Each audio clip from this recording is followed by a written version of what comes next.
welcome to Chai Time here on 103.5 Hum FM. We are in conversation with Mitali Paul, and we are going to be having a conversation on resilience, building resilience. So it's a very interesting topic, Mitali. I do want to ask first, what is resilience? Okay. So when you actually look up the definition of resilience, I found a couple of interesting definitions. So it's actually a scientific term, and in engineering, you define resilience as the ability of a system to adapt, absorb, and recover from disruptions, maintaining functionality and performance under expected and unexpected conditions. Okay. In science, it's basically, synonymous with elasticity, right? When you talk about resilience as, a feature of a particular material, then that's what it is. So, so that kind of gives you the gist of what we're talking about, right? So resilience is really the psychological quality of individuals that are able to recover and cope with adverse circumstances or situations. It's like you get knocked down and you get back up again. Yeah. And when you get back up again, you're either stronger than where you started, or at least just as strong. Yes. So that's kind of, in a nutshell, what resilience is. So why did you want to talk about resilience? Like, why was that the topic that came to your mind? Sure. This is something that we heard a whole lot about. The topic of resilience came up a lot in conversations during the pandemic or after the pandemic, right? We heard a lot of it where people were just, trying to figure out how to cope with something that was just so unexpected, so unplanned. Nobody had seen this coming, and we really didn't know how to cope with it. So there was a lot of conversation around resilience during that time, and it's pretty much been since then that it's been something that individuals, organizations are constantly looking at, wanting to continue to build in themselves and amongst, for organizational resilience. It's just as the definition goes, or the meaning of the word goes, is you want to be able to prepare yourself for circumstances that are unplanned. Yes. And we all know change is inevitable, right? Absolutely. And things are constantly happening to us. Yes. And one of the quotes, I don't remember who said this, but I really love, is 10% of life is what happens to you. 90% of it is how you react to it. I love that quote. Right? Yes. And when you think about it, you take a moment and you think about it, it really is that. It is. It's our ability to react to situations. It's our ability to prepare for situations. It's our ability to come back from situations that really determines, what the rest of our life is going to look like. Yeah. And resilience plays a very, very important role in that. Whether it's, same thing with organizations. Yeah. You're going to have economic, downturns where we're kind of seeing the fluctuations in the market now, with a new administration, with new changes and rules coming out the wazoo every day. You really don't know what's happening. You really don't know. And some of it is good, some of it may not be good, some of it is sustainable, some of it is not. Yeah. But, depending upon how things play out, everyone, us as individuals, we have to figure out how to maneuver and navigate through all the uncertainties. And we all know, that's the only constant is in anyone's life is change. Absolutely. Like, change is inevitable, that's the only constant. So that's why resilience becomes very, very important. And so I feel like it's a topic that never goes out of style. Yes. We're always, as long as we're alive, we're always going to have things coming at us. Yes. And instead of waiting to react to something, how can we proactively kind of prepare ourselves? Yeah. And be a lot more intentional about how we deal with situations and how we deal with adversities. Yeah. You know, it could be a job loss. It could be a death in the family. It could be your own illness. It could be something with your child or, you know, an aging parent. It could be anything, you know, as a business owner, it could be ups and downs in your business. In your business. Yeah. And all of those are adverse things that are happening, and how do you then, you know, come back stronger? Yeah. I love that, because when you mentioned COVID, I was like, oh my God, I remember during that time, like there's certain songs that I'll hear and it'll just take me back to COVID. And I'm just, it gives, my heart starts to palpitate. I'm like, oh, I can never go back to that. But we dealt with it and we came out and we're fine. And so you're right, resilience plays such a big role in everything that happens to us and how we come out of those situations. So yeah, that was, so, can resilience be developed over time, or is it inherent? Is it an inherent trait? So that is, you know, definitely a very interesting question. And you look at some of the research supporting it. There may be a little bit of genetic predisposition. Some people just seem to be a little bit more hardy or resilient than others. Yes. But it's a smaller component. There really isn't research to say, oh, this particular chromosome or this particular gene or what have you is linked to resilience. But there may be, you know, a little predisposition. But mainly it's your life's experiences, it's early experiences in life. And so that's, again, important, you know, for us as parents, as mentors, as people that are, you know, coaching and developing younger individuals. Yeah. It's important for us to be able to help them build resilience, because it's really those early environments and life's experiences, right? And then there's something called post-traumatic growth. Okay. And basically, anytime you have trauma, you experience trauma as an individual, there is a lot of learning and experience that comes out of it, right? And that's called the post-traumatic growth, is that when you actually overcome that personal adverse event, what you do and how you cope with it kind of gets you more resilient. And a lot of people find themselves growing psychologically from that, you know, and that's kind of like, you know, it's, you know, that when you experience things, you're going to grow and evolve. Right. Now, there are some that succumb to things, right? Yeah. And then it's like, oh, this is the end of the world, and that's it. And it takes them much, much longer to recover from something like that. Right. And some people just spiral down, and it's sad, right? Yes. And that's why it's, again, important to think about it as not just something that you're either born with, or, you know, you either figure it out or not. There's actually conscious things that you can do to build up that resilience. It's like any other muscle, right? Right. I mean, you want to tone up your body, what are you going to do? You're going to go do weights, you're going to get into a regimen, you're going to work. You're not just going to say, okay, I'm just going to, you know, eat protein and hope for the best, right? You're actually going to work on it. Yeah. So this is like building your muscle in the brain, right? You're trying to rewire. One, you're trying to understand your emotions and how you react to different things. And you're trying to rewire your brain so that you are in better control over how you react to things. Yeah. And there are actually things that you can do.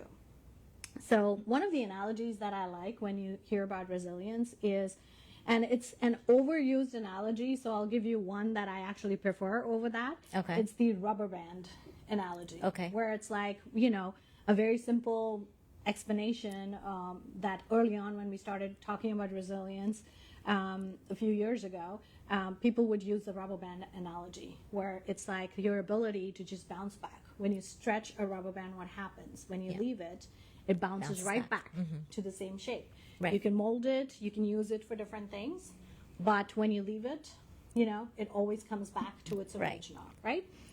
Now, that was initially the analogy that was used a lot, you know, because it has the elasticity component of it. People kind of got it.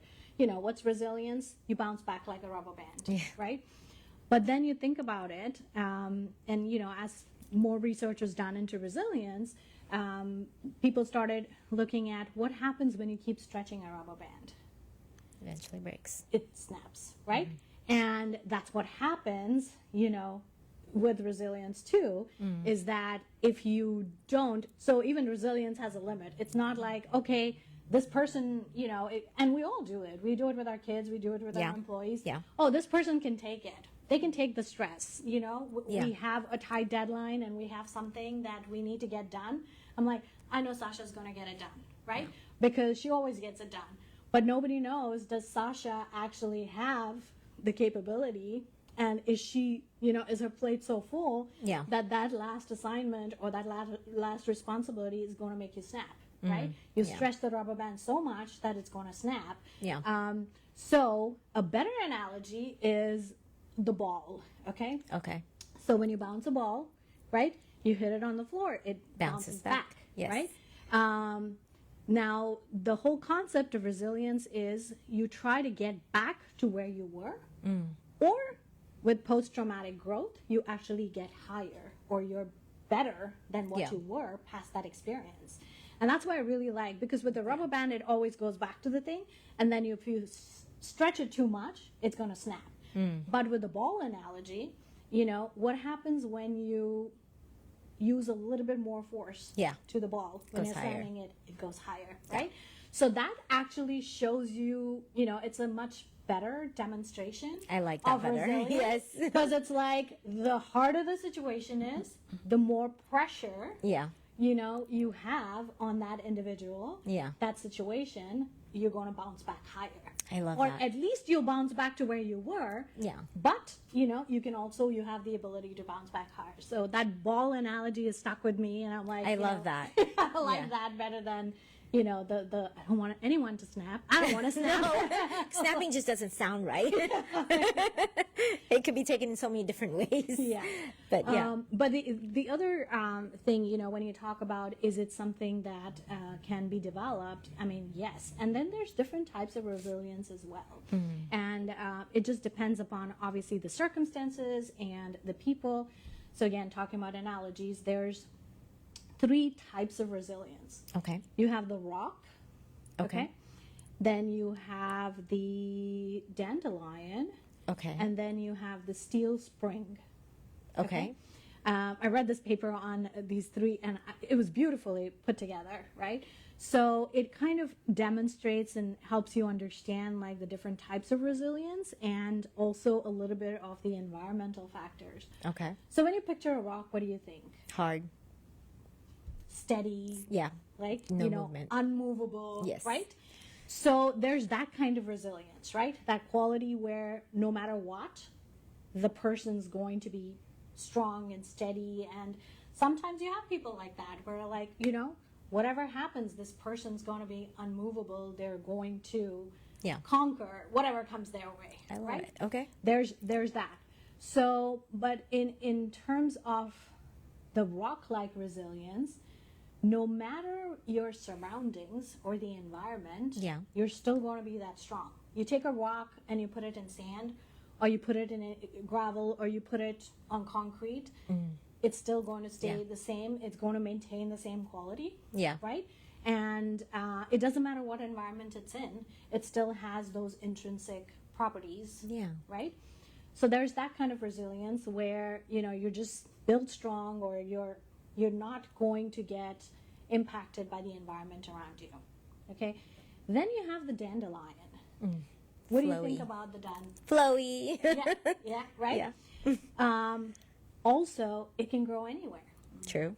Right? Yeah. You don't need to water it a whole lot. Yeah. You don't need special soil for it.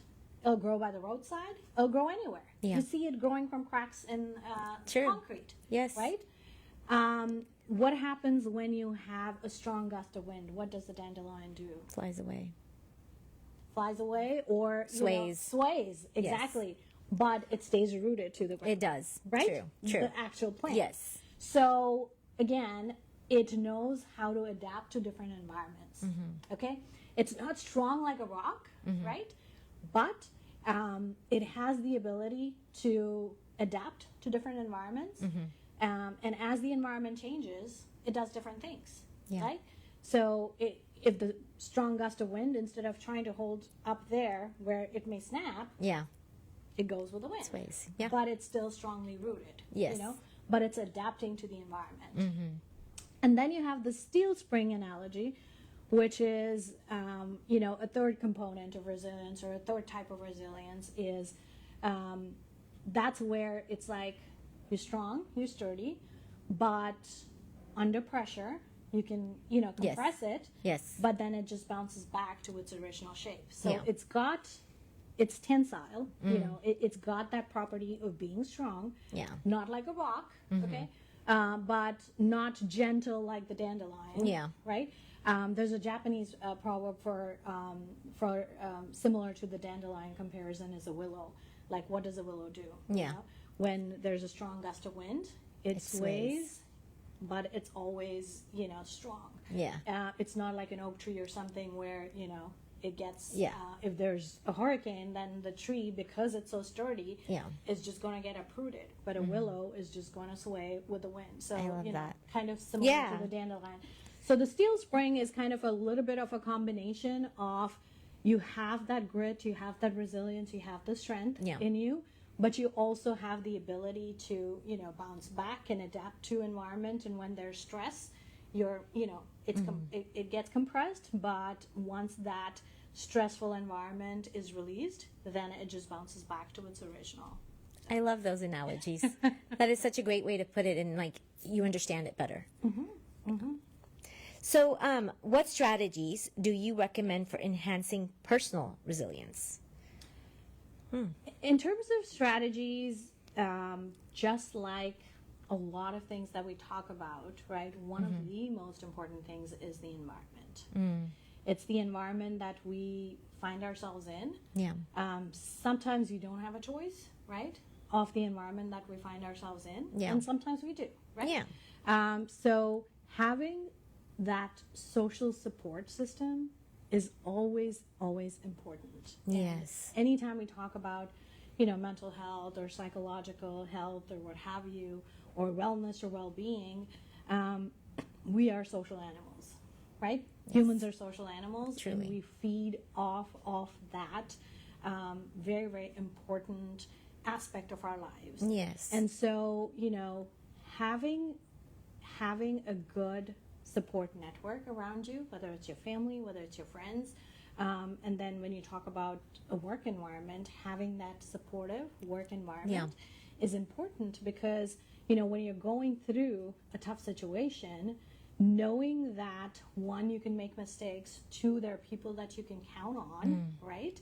And three, there are people that, you know, you could just even ask for help if you need help. Yes. And that obviously gives you the confidence to go through tough situations, because you're like, I'm not in this alone, right? Yes. So there's that social, so building relationships, and that's where we talk about being proactive about things, right? You're not waiting for something to happen, and that's when you're looking for who can ask for help. But you're building that support network from before and investing in those personal and professional relationships, so that when it comes a time where you need help, you have that. Being purposeful, having a sense of purpose in life can also help with that perspective, right? Because again, what you don't want to do is, when you are in a tough situation, make it worse by how you react to it.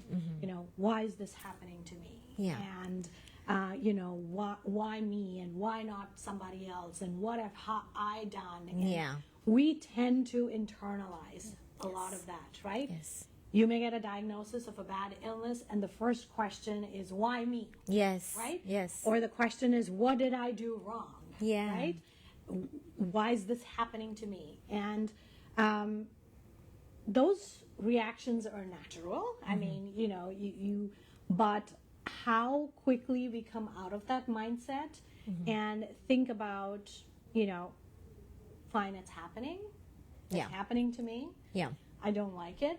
Acknowledge your feelings are about it. Yeah. But then really, again, go back to the purpose. And having that higher purpose or that stronger purpose in life always helps put things in perspective where you're like, yes, this is happening. I didn't want it to happen.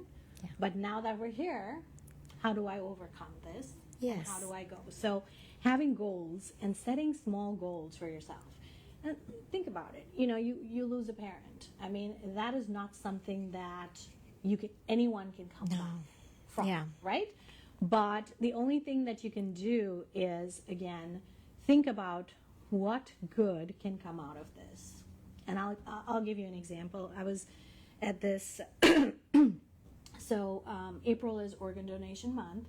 And so all throughout the month, and since I work with the Department of Surgery and transplant surgery is one of the specialties I support, we have this thing at Methodist called the Celebration of Life. And it is, it was just this last Friday, and I can tell you it's one of the most moving experiences I had because it was my first time attending this event. And what it is they bring all the organ donors and their families, because a lot of the donors are obviously deceased, because you can get organs from people, some people you have living donors for kidneys and stuff like that, but a lot of times it's obviously because they're deceased donors, so it's their family members and their loved ones that were there. And then it's recipients, people that have received organs, right? And then the entire care team, the doctors, the surgeons, the nurses, the pharmacists, the therapists, everyone. So it was a room of, and Houston Methodist done, I think, like 10,000 transplants since the start of the transplant program. So you had 10,000, wow. You had about 750 people in this room, right? And it was just amazing to hear, talk about stories of resilience. It was amazing to hear from this 23-year-old man who had to get a heart transplant when he was 21, and his story. And then we heard a story from this other woman who volunteers and serves on the board and things like that. She lost a young son. He was in his 20s, early 20s. And they decided to donate his organs. And it still gives me goosebumps. I mean, there was not a single dry eye in the room. So she talked about how she met the recipients of the organs from her son, right? So she actually got to hear her son's heart beating in the chest of the recipient. And then she went and met the person that received his lungs and the person that received his liver. And these are all extended family members now. Like she was saying how they now meet up for Christmas or Thanksgiving or what have you. Wow. And, she said that the first time, and this happened during COVID, so she couldn't meet the recipient in person, but they had a Zoom call. And they had this device that they attached where he put it on his chest and she could hear his heartbeat for the first time, right? And oh my God, I mean, if that's not resilience, what is? Oh man. Right? When you think about it, now, losing a child, or losing a parent, like again, there's no coming back from it, but what you can do is move forward. Yeah. Right? There's no bouncing back, it's bouncing forward. Yes. How do you move on? How do you make meaning? So what she did is not only did they donate the organs, so that his life had a purpose, right? And now he is living on in 3 different people. She's also raised tons of money for, nonprofits supporting organ donors. She serves on the board. Like she has literally dedicated her entire life now to giving back. That's amazing. And just working. And, we all have 2 kidneys and we only need 1 to function. So I heard this from another kidney donor, and this woman actually donated her kidney to her child who was born with, a deficient kidney. And one of the most beautiful things she said, still resonates with me, is that we are all walking with a gift inside us. because we only need one kidney, but God gave us two. Okay, and so we don't need it. Yeah. So think about if each one of us donated one of our kidneys, like you wouldn't have an organ donor waiting list. You have millions of people that are on dialysis, on wait lists, waiting for kidneys. And there's so much of myth, and there's so much of concern and fear and myth and all of that. Not enough education to say you really don't need two kidneys, and you could be saving a life. Yeah. Right. So anyway, talking about again, like bigger picture of how do you turn a traumatic incident into something bigger, right? And that's part of like changing that mindset and being able to move on and move forward and get probably bigger and better than where we started in the first place. I love that. Wow. Okay, so we're going to take a really quick break. Sure. When we come back, we will continue this amazing conversation with Mitali. You are listening to 103.5 Hum FM with your Chai Time Girls. We'll be right back. Welcome back to Chai Time here on 103.5 Hum FM. For those of you that have just tuned in, we are in conversation with Mitali Paul, and we are talking about building resilience. So before we went on break, we were talking about strategies that you recommend to enhance personal resilience. So let's continue with that, because I know you have a couple more. Sure. And those stories were amazing. Like, we went on break and we were talking about some more stories, and I was just like, literally, like, if you're watching us on Facebook, I was about to cry. These are just beautiful stories. Yeah. So, yes. So we were kind of talking about some of these families that had actually donated their organs and how we were at the celebration of life. So, things like that give you that higher purpose. And, that's the only way you could potentially, I think that's the only way you could potentially overcome a negative or an adverse situation is try and turn that. Like, you cannot turn the clock back. You can't go back and change the event that happened. Right.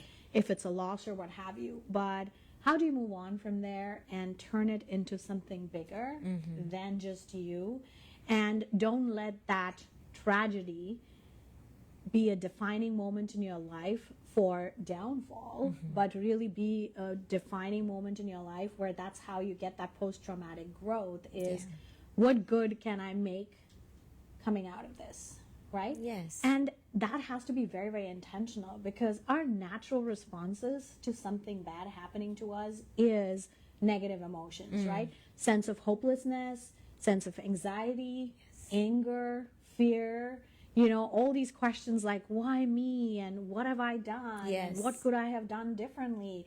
Or even, as a parent, if something's bad is happening to your child, you're thinking about, what could I have done to prevent this hurt from happening to my child? Yes. Right? But again, like, acceptance helps a lot with just saying, it is what it is. Yes. It's cliched, but it is what it is. Someday I'll understand why this happened to me or my loved one. But today, all I can do is that 90% of how I react to that 10% event, right? Yeah. What am I going to do to get myself out of this or get my loved one out of this? And then how are we going to come out bigger and better from here? Yes. Right? So focusing on past wins is helpful. When you're down in the dumps, think about when was the last time where you went through, overcame a challenge, right? And that gives you a lot of confidence and faith. Like, I went through that. So, and when I reflect back on my life, there were, lots of traumatic, difficult experiences in my childhood. And so, now it's like, I can overcome anything, if I put my mind to it, because it's almost like the worst is behind you. But sometimes it's not. Maybe there's a bigger, horrifying challenge ahead of me in my life that I obviously don't know about, which is going to come. But knowing that I have overcome so much gives me the confidence that whatever it is, I'll go through it. You got this. Right? Yes. And so that's again important to remind ourselves about the things that big and small, and everyone's life is different, and what may feel like a challenge or a hurdle for me may not be for you, because you've experienced, you know, life differently and have gone through bigger challenges. And you may look at mine and say, oh, you know, what are you stressing about this? Like, you know, I went through that, or what have you. But you can do that with your own experiences too, to say, oh, I went through that. Like, you know, this is nothing. I'm going to be fine. You know, I came out fine. What was the worst possible thing that could have happened? And did it happen? And, you know, how did you overcome it? And that brings us into that attitude. You know, be optimistic and try and focus on the positives and look for that silver lining. And sometimes it's hard. You know, like, think about you're the breadwinner of the family and you lost your job, right? As like, you have bills to pay, you have the family that's looking onto you for support. And what do? Where's the silver lining there, right? So it's hard. But then you again have to think about, okay, you know, this has happened to me, but what do I need to do now? And then that's where those baby steps and those goals, right? So yeah, you lost your job, but next day you got to wake up and say, I got to work on my resume. I got to start reaching out to my network. You know, I don't feel all that great, but I'm going to talk to 2 people today. Tomorrow I'll talk to 5. You know, by the end of the week, I'm going to reach out to 10 people. I'm going to start working on my resume. I'm going to start, you know, doing different things, just focusing on the day-to-day. How do you put one foot in front of the other to keep moving? And those small wins then make you give more confidence, and you feel more comfortable to say, okay, I'm feeling like I'm moving. I'm not just stuck in this rut where I'm not able to do anything. Right? And then last but not least, I mean, a couple of other things is, you know, emotional regulation. That's something that we can continue to practice and work on, and that'll help us. So just being more self-aware of all of your emotions, you know, and this is something like even culturally, and something that, as you know, a lot of us are discouraged to express or feel negative emotions. It's okay to be happy. It's okay to feel joy and share joy. But if you're angry or if you're sad, then we tend to internalize those negative emotions and only share our positive emotions, right?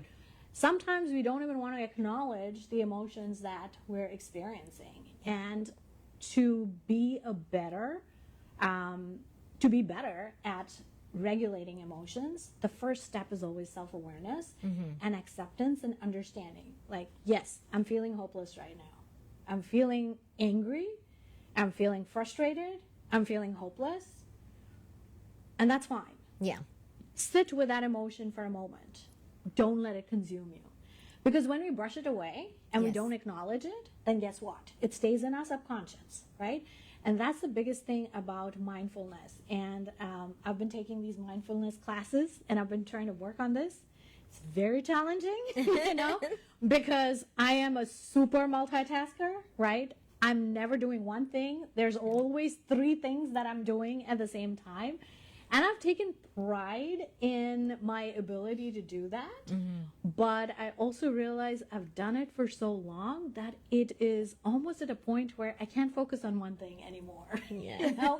And it's like, because I feel restless and antsy if I have a day off and I don't have anything to do. I just don't know how to relax. Wow. And that's been because you're going at 90 miles an hour every single day, weekdays, weekends, because between the different things that I do and the kids and everything, I feel like I'm constantly going at that pace.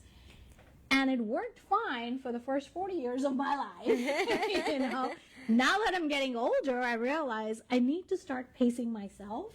And so, you know, that's one of the strategies, not just for resilience, but for mental health. There's a lot of talk about mindfulness, right? And the difference between mindfulness and meditation is, and I think mindfulness is a lot easier to accomplish than meditation, because my mind is never blank. I have tried, you know, And the funny thing is when you try to meditate and focus on something and like, you're picturing this beautiful, field of dandelions and whatever, then it's like, oh, I have to go to the grocery store because I'm running low on milk. And, But I think the beauty with meditation is you welcome those thoughts. Let them in and then just let them flow away. Yeah.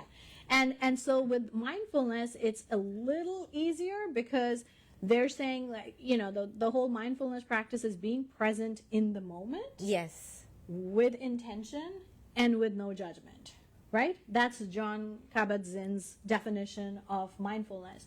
So for meditation, you really want a quiet space. You want to be away from the craziness so you can actually be with your thoughts. Right. But with mindfulness, there's mindful eating, there's mindful speaking, there's mindful reading. I mean, you can be mindful anytime. Yes. So it's a little easier to practice that. Mindful breathing, where you're just sitting in a chair and all you're doing is focusing on your breathing. It's kind of like a meditation practice, but that's the beauty of mindfulness, because for meditation, it's like you literally have to carve out time and go find a place quiet to spot. do it. Versus mindfulness is, if I'm here talking to you, I'm fully present here talking to you. Yeah. I'm not thinking about grocery lists in the back. I'm not thinking about I got to pick up my kids at this certain time. And tomorrow they have a test or what have you. I'm here in the moment talking to you and not letting my biases and my judgment come in the way. I'm listening to you for what you're saying and taking that information and not trying to hold back any biases I may have that comes in the way of me communicating with you, right? Wow. Okay. So very interesting concept, but again, helps a lot. So just like any other thing, you guys are planning a vacation to Destin, you're going on a road trip. We were just talking about that. Yes. Anytime you're planning for a trip, what do? Like what? Is this like a test? Yes, you can. You can, right? So you're going to Destin. Yes. You know it's going to be, beach and it's summer, so you're going to pack clothes appropriate for that. Yes. You're not taking your skiing gear. You're not taking, right? Yes. So, and, if it's a road trip, you got to have enough water. You got to have snacks. You got to have working GPS and, all of the fun stuff, right? Yes. Like way back before cell phones, we had maps and we actually went on road trips with maps. So just like when you're going on any journey, you have so much of planning to do. We do. Yes. We know in life we're going to have unexpected circumstances and situations. We know we're going to have adversities. There's no one in this world that can say, oh, I've had the perfect life and I've never had anything unexpected happen to me or anything negative happen to me. That just doesn't happen. That's life, right? So why are we waiting for stuff to happen and then try to figure out what to do about it? Why are we not preparing, right? And that's why it's important. It's like some of these things, building those social connections, building your muscle, emotional regulation, learning how to manage your stress, staying in good physical condition, because oftentimes, again, what takes a step back is our physical health when you have something that's happening. Because, well, I'm a stress eater, okay? So when I get stressed, I'm stuffing my face. I'm eating anything and everything. Yeah. And that's a vicious cycle. Because then, I'll eat and I'll be like, oh my God, look at myself. Like, I'm eating, and then I get more stressed about the stress eating and I eat more. And, it's like a vicious cycle. And so what can we do to cultivate healthier habits and really train ourselves? Just like you're training for a marathon or you're training for a vacation. Yeah. How do you train yourself for dealing with adversity, knowing that it's going to happen? It's just a corner away.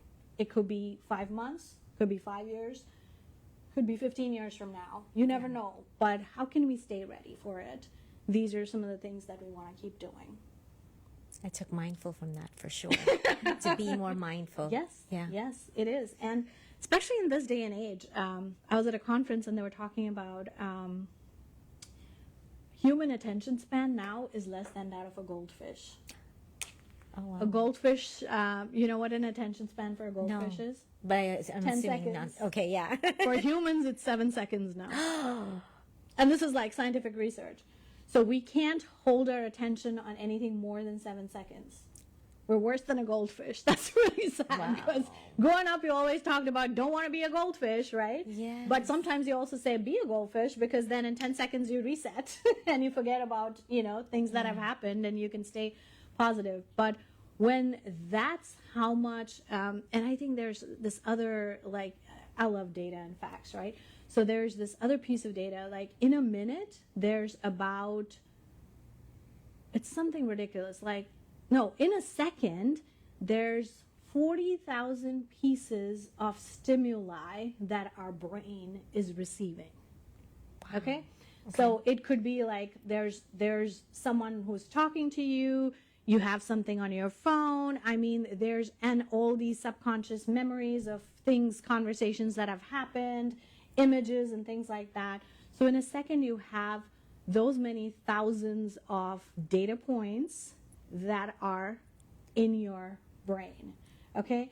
So how do you sift through all of that noise? Yes. And be mindful and be focused and be present? I mean, even during driving, think about it. How many of us multitask so much even while driving? And that's why we have so many accidents. Yeah. So it really is something that would help us. And it almost sounds like an oxymoron, because life is so fast that asking people to slow down is like, where do I have the time to slow down? Because things are coming at me at this pace. That's true. But then you realize, and I feel like as I've gotten older, I've realized like my capacity to multitask or stay focused is much, much lesser than it was when I was younger. Yeah. And you realize, because at some point your brain is going to get exhausted, especially if every second you're exposed to 40,000 pieces of stimuli. Yes. I mean, can you imagine what your brain's going through right now? Yeah. Even as we're talking, there's like so many things that are happening subconsciously. Emotions, images, pictures, memories, data. Just being available in the conversation, right? Because like sometimes you're talking to somebody, but you're talking to respond, not to listen. And that's one thing that like I try really hard in my day-to-day to like actually be present. Yeah. But obviously we're humans and we tend to... And that's called active listening. Yes. It's like, again, being able to be mindful about the listening. So one of the exercises in the mindfulness class that I did this last week was called mindful eating. Okay. And it was very interesting because, the instructor was like, bring a healthy snack to eat. And, I had some berries. So they're like, put it in your mouth, but don't chew it. Okay. No, at first she was like, touch it, feel it, experience the color, experience the texture. Okay. Then put it in your mouth. Don't bite into it. Okay. And, experience the sensations. Then take a little bite of it. And so it was the most interesting experience, because most of the time when we're eating, what are we doing? Just eating. Just eating, right? I mean, and most of the time you're either like, for me, I never just sit down and eat. Yeah. At work, I'm working and I'm just, eating something. At home, I make it a point to actually dinner time is our conversation, sit down with the kids. But again, there's that tendency of they getting on their devices or things like that. And I try to be like, no, this is family time. Let's talk. Let's make eye contact. Let's, focus on each other.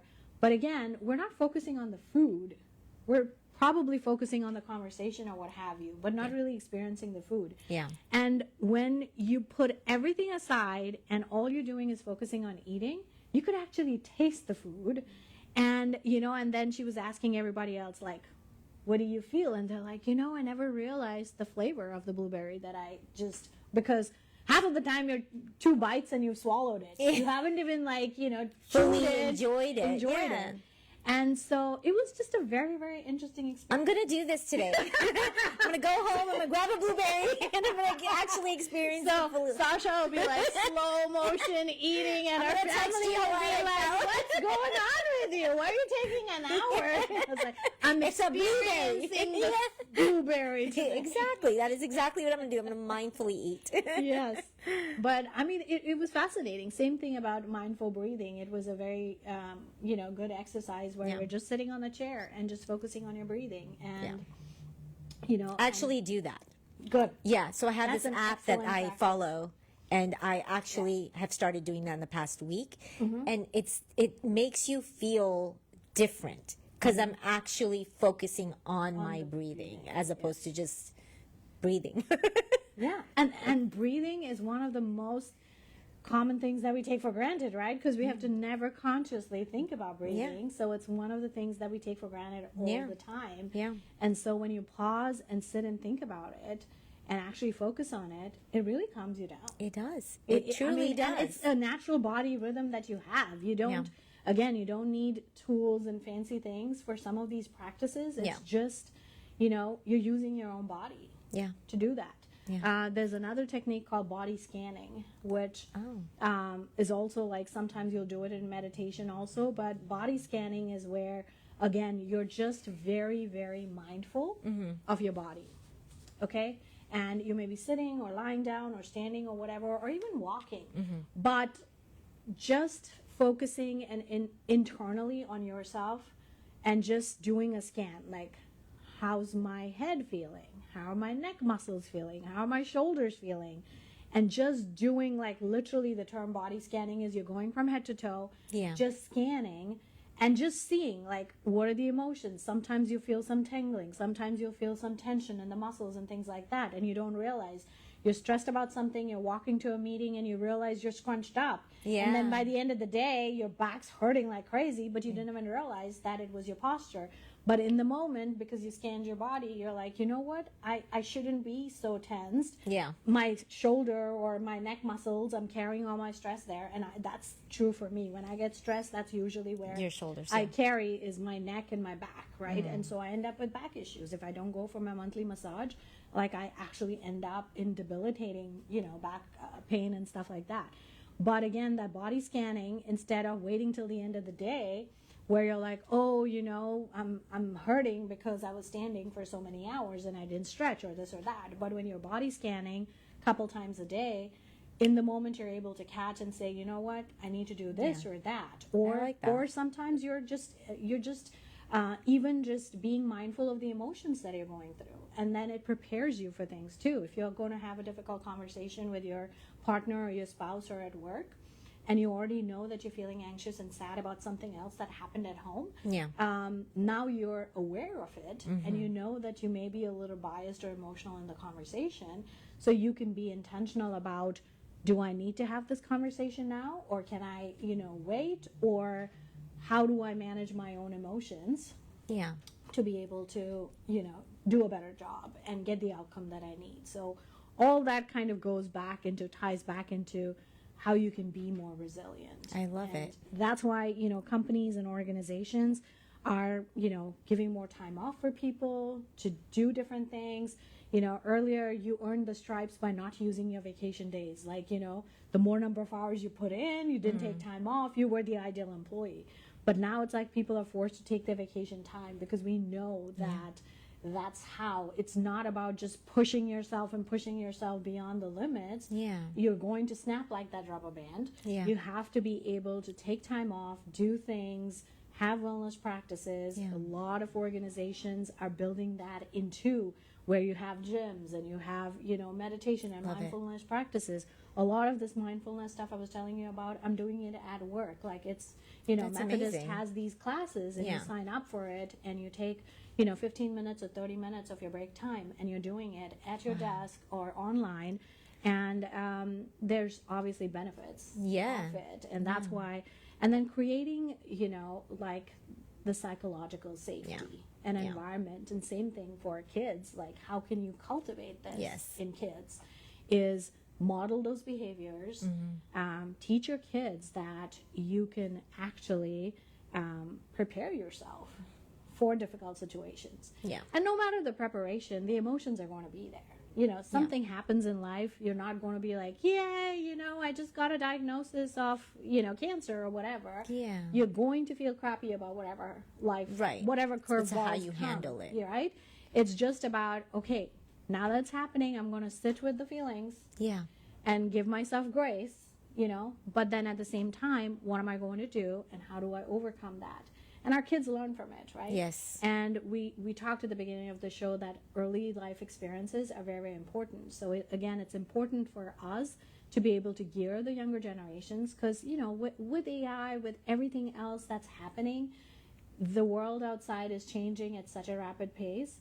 Even when you're talking to your kids about careers in the future, you don't know what advice to give them about what jobs are going to be in the future, because so much is changing. Even we don't know. Some of the things that we had as career choices growing up are going to go away. They're not even going to be there.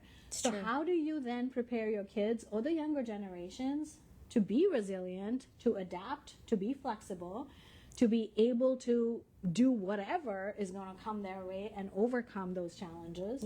That's why resilience is so important now, is you just don't know what's happening. It's the unknown, It's the unknown, and how do you prepare for it? You can't prepare for the situation, but you can prepare for the eventuality that you are going to run into a situation that you haven't planned for, right? I love that. And what are you going to do? To come back stronger, like that ball, bounce higher than before, and not snap like a rubber band, and inculcate that, the strength of a rock, but then the flexibility, right, of a dandelion. I love it. And the bounce back capability of that steel spring. Wrapping it all up together. Wow.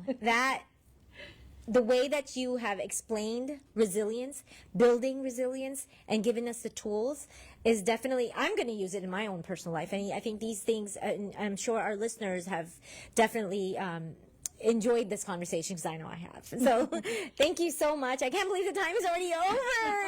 It goes by so fast when you're having such good conversations. We need to extend it next time. But thank you so much for coming on the show. We always enjoy you. We always enjoy all the good topics that you bring to us. And till next time. So all right. Thank you so much for having me. And it's always fun to be on here and be able to talk about different things. And I love what you all do in getting people's voices out, and talking about pertinent things. So thank you. Thank you so much. You are listening to 103.5 Hum FM with your Chai Time Girls. We'll see you next time. Same place, same time. Bye-bye.